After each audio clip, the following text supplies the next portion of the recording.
Good morning, 8th grade, Mr. Franklin here. I wanted to share something with you. Today we're going to be talking about D-Day, the turning point of the war. But my friend made this mask for me, and I love it because it allows me to consume my beverages while I'm wearing my mask. Yeah, it's a little lame. It's kind of like a dad humor thing, but I like it. Today we're going to be talking about the turning point of the war, which was D-Day, which was the initial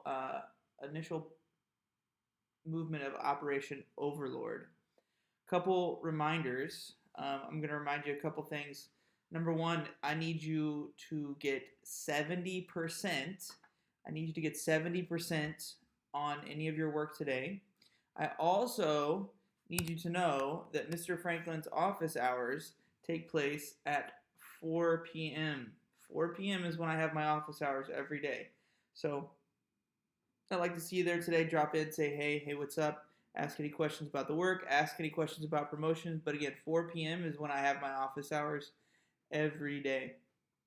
So again, we're going to talk about D-Day, which was the opening of Operation Overlord, which would be the Allied attempts to get a foothold and take back Europe from Hitler.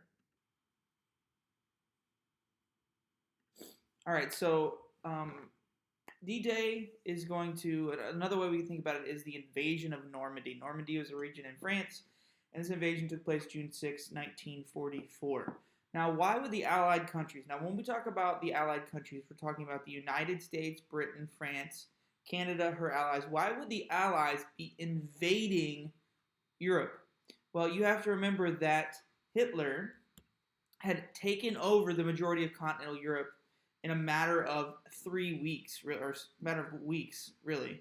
And so the goal of the Allies was to get back into Europe to take it over from Hitler.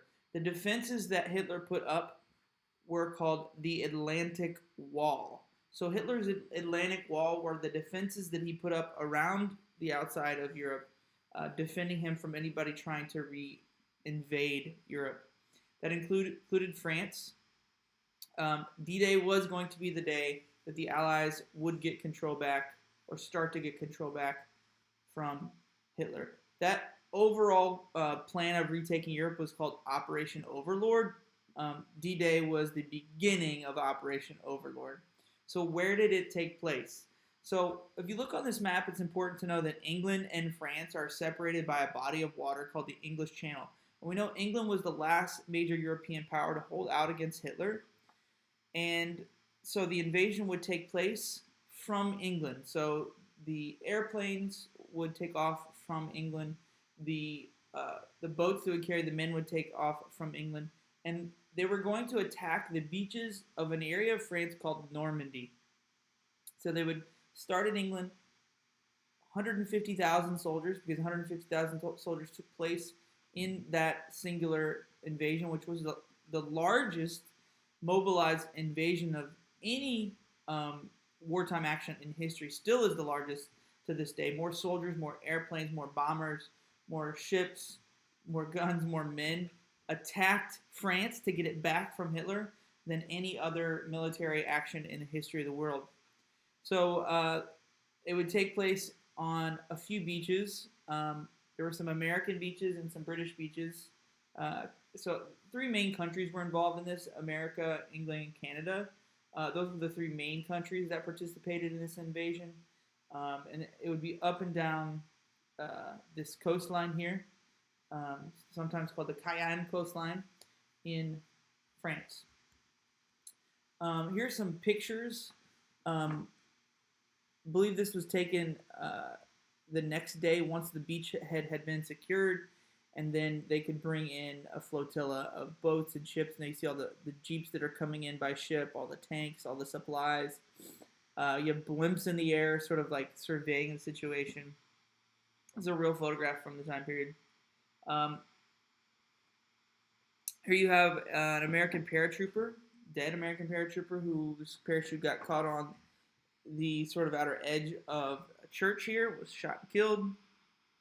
So how were the beaches captured? How did this take place? Well, around 6:30, essentially the night before, the Allied ships had spent hours literally just aiming their guns at the beachheads that they were going to attack. Now the thing was, they didn't just do it on these beaches, Juno, Sword, Gold, Omaha, and Utah. They did it all up and down the coastline, not just Normandy, so that Hitler would not know where the attack was coming from. So he knew attack was coming, but we sort of sent him off by, sort of softening up all parts of the French coastline, so he wasn't sure where to amass his troops. So the night before, the Navy, with their destroyer ships, spent hours shooting guns and shells and bombs at the French coastline, trying to weaken their defenses. About 6:30 a.m. in the morning, the Allies started moving in huge numbers towards the beaches. The men, for the most part, were in these boats called Higgins boats. And so they rolled up to the beach, and German soldiers were standing in pillboxes, bunkers, looking down on them.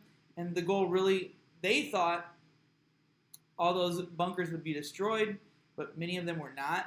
And so they literally had to ride their boats up to the beach, jump on the beach, get out, and try to take the beach back over. They were faced with, this was part of what we called Hitler's Atlantic Wall, his system of defenses all along the beaches of France, and that tried to keep people out. These are defenses to keep ships from coming up. This is a real photograph from the time, what it looked like. Now look at these. Now here's the crazy part. Not only are they capturing the beaches here,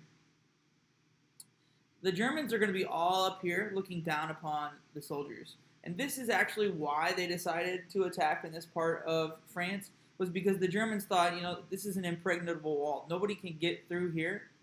And the Allies said, we're going to go through the most difficult spot because that's where they're least going to expect us.